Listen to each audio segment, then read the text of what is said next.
Hello everyone, I'm Madhusudan Naik, founder of Living Things. Welcome back again. This time we're going to take a very important topic which I have got a request from many of our viewers is what is kWh versus kVh billing? Why your bill went up without consumption change? So this is an important topic for all of us to understand that why is it so super important for us to be there part of this topic. India is shifting from kWh to kVh billing. This one change can increase your electricity bill by 5 to 15% overnight if your power factor is poor. So this is an important thing that you don't even know. Okay, so the most important aspect here is we need to understand that your electricity consumption stayed the same, your tariff didn't change, but your bill went up by 12% and no one told you why. One word is kVAh. It just changed everything about how your electricity bill build at the background.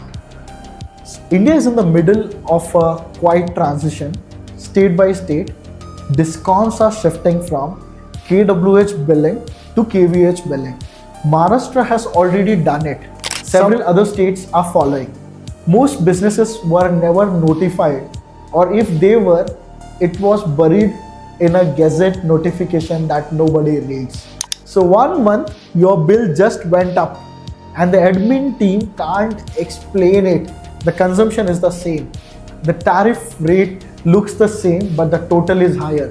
Here's the difference, and I'll explain it with something we have all experienced.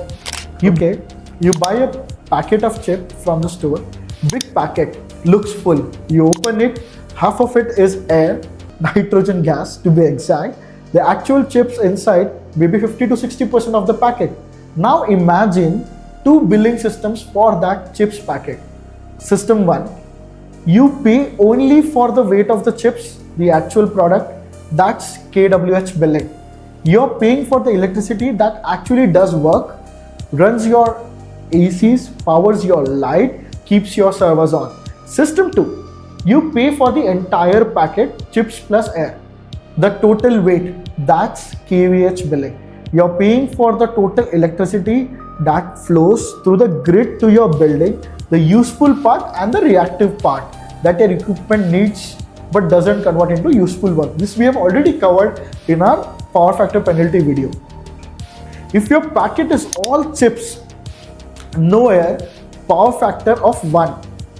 Okay, both billing system gives you the same price, no difference. If your packet is 85% chips and 15% air, power factor is 0.85. You are now paying for the air too. Your bill goes up by almost 18% for the same amount of actual chips. That's exactly what's happening with kVh billing. You're paying for the full packet now, air included. Let me make this concrete. A bank branch with a monthly consumption of around 10,000 kWh, power factor of 0.85. Under kWh billing, you pay for 10,000 units. Under kVh billing, you divide by the power factor. 10,000 divided by 0.85, that's roughly 12,000 units. Same consumption, 20% higher bill. At a tariff rate of 8 rupees per unit, that's an extra 16,000 rupees per month per branch, roughly 2 lakh per year at one branch for the same electricity usage. Now here's the catch 22. Under kWh billing, Discom charged a separate power factor penalty. So if your PF was low, you got hit with a surcharge line item. You could see it on the bill. Under kVh billing, there's no separate PF penalty because the penalty is already baked into the unit calculation.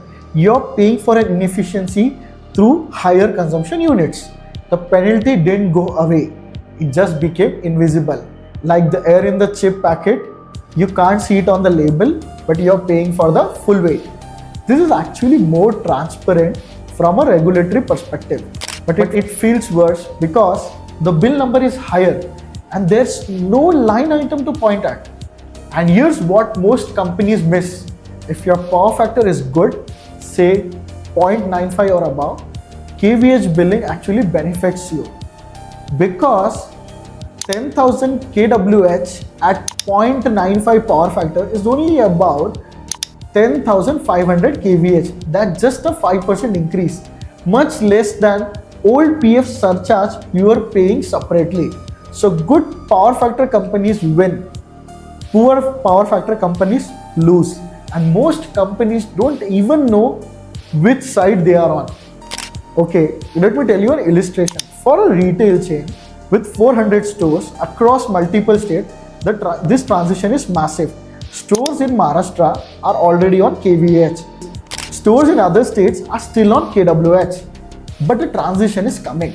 If your average power factor across stores is 0.85, the kVAh transition will increase your energy charge by roughly 15 to 20% at affected location.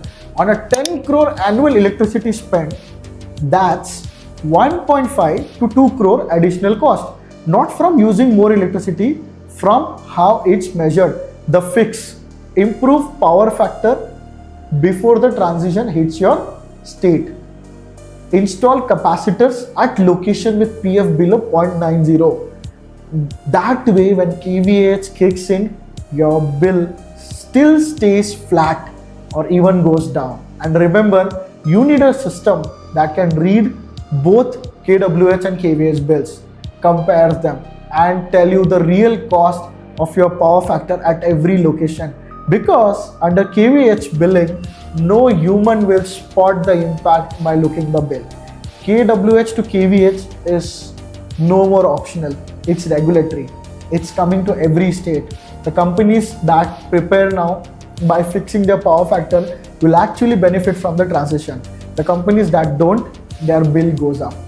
Without using one extra unit, check which billing method your state uses. It's on your electricity bill. If it says kVAh, this video just saved you money. I'm Madhusudan Naik, founder of Living Things. The next video I'm going to show you, and I'm going to decode one of the most important electricity boards of India, that is MSCDCL, line by line. Subscribe it for more similar kind of a video. Thank you.